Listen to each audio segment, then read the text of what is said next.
Good morning to you. I tell you what, today we're going to look again at the book of Psalms. I love, and a lot of people have said that I preach from the Old Testament a lot, and maybe I do. But you know, Paul said in Romans, said the things that are written beforehand was written for our what? Our learning. And I believe with all my heart, we need to look so oftentimes at the Old Testament.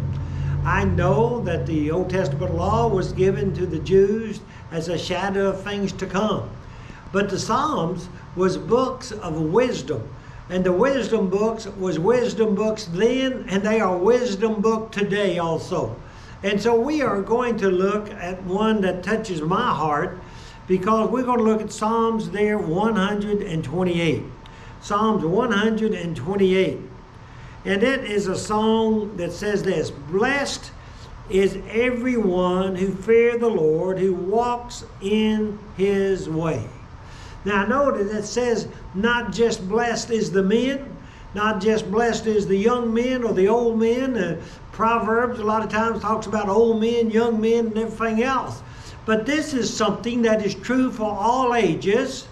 And both men and women, this is something that is true. It says this: blessed is everyone who fears the Lord and walks in his way. So this is something we need to remember. Today, I'm sad. Well, it happened to me years ago, even when I was a youth minister back in the 70s. I was so oftentimes disappointed when I went and talked to young people, especially some of the young men. You know, brother, what they would say to me? They would say, well, you can talk to me when I get older, then I want to do that. They was always, well, when I get older, I was going to do that. Well, the thing about it is, I don't know how much older some people is going to get. I've had a lot of my friends, even in high school. Even when I was in high school, I know a girl in my class, her brother was killed just down on the railroad track one night. Didn't see a train or whatever, and it was killed. I could see there was people then, they thought they would live, but the thing about it is, we know we will live, but we know we will die, but we don't know when. In college, when I went to college, I saw death there. You know, death is something that's around us. But the thing about it is, we need to know at all ages, we need to walk God's way. We need to, no matter where we are, we need to walk God's way. We are not immortal. We are not guaranteed. We need to always walk in the way of God.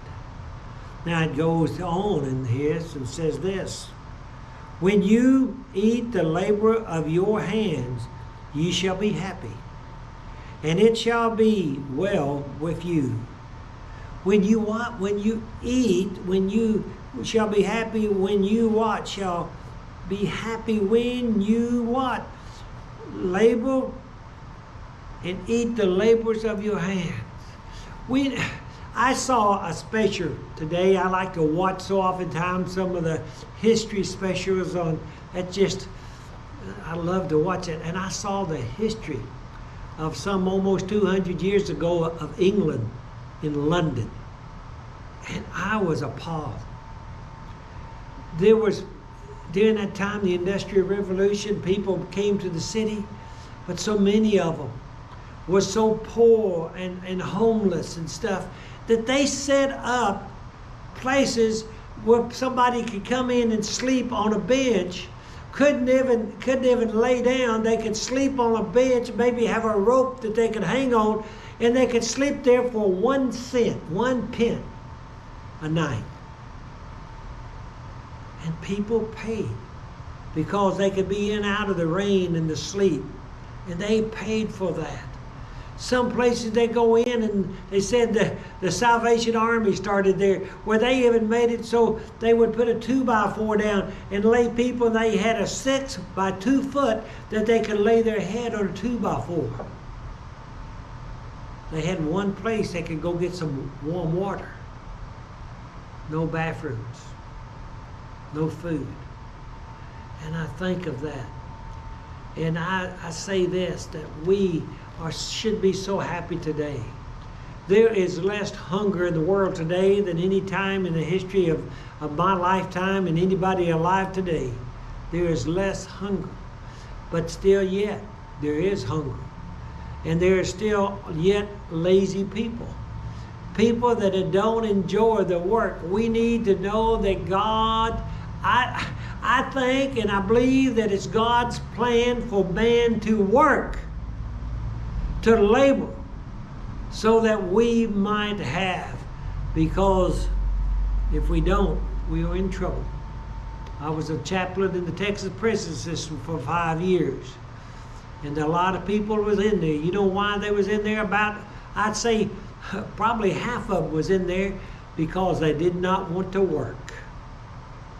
They didn't want to work. They wanted to steal. They wanted to sell drugs, which they said was an easy job. They did not want to labor. Why? Because they just did not.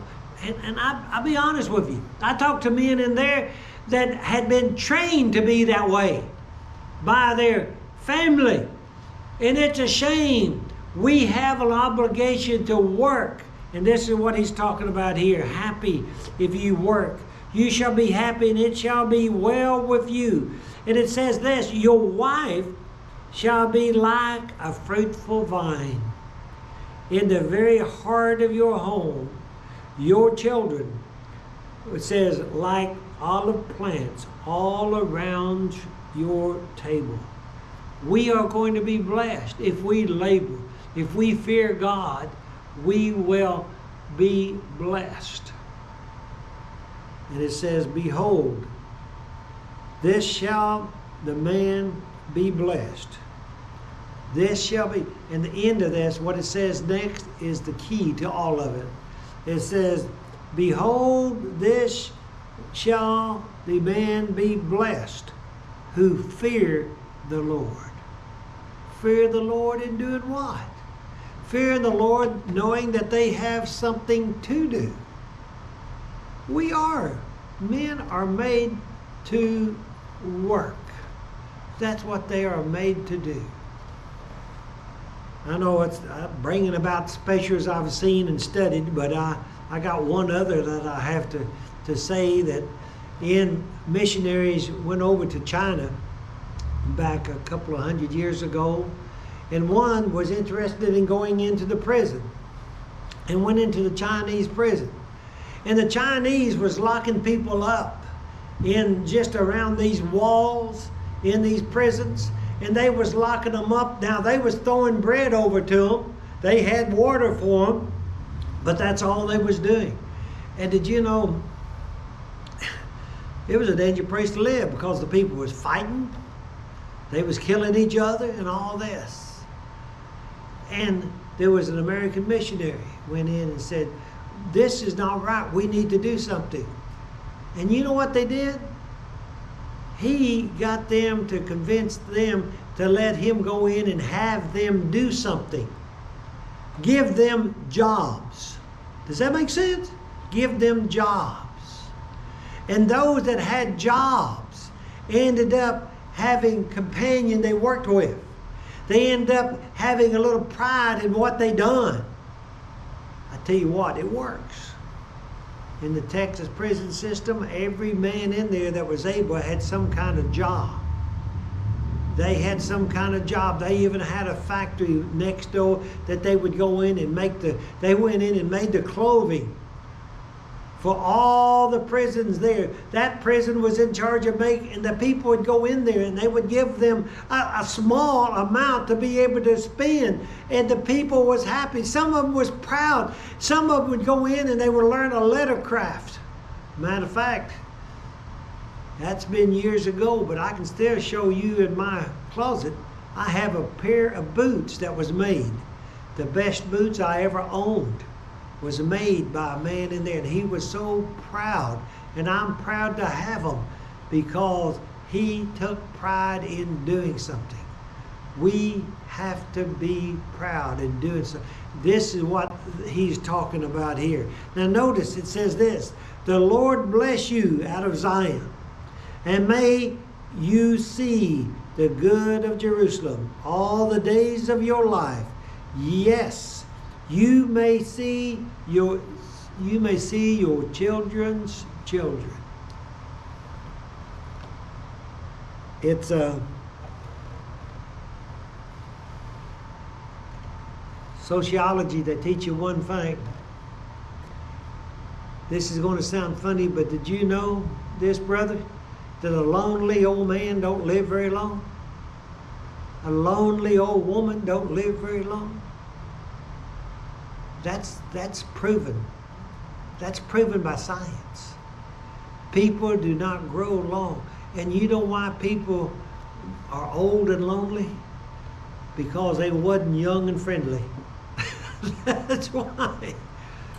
Brethren, we need to be friendly. We need to fear God. We need to love our wives, our husbands. We need to love our neighbors. And if we do that, then we will live to see our children's children. And isn't that great? I'm getting close to being able, my oldest grandchild getting married this next week. I'm performing the ceremony. Well, I guess it's this week almost. Now, this week.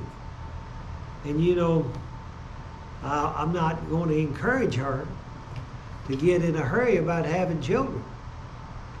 But I hope, and it would be nice if I could live to even not only see my children's children, but to see my children's children. But you know, I do know this. If we live right, we fear God. We teach our children to fear God. They teach their children to fear God. We will see them. If not here on earth, we can see them when we are with Jesus. God be with you till we meet again.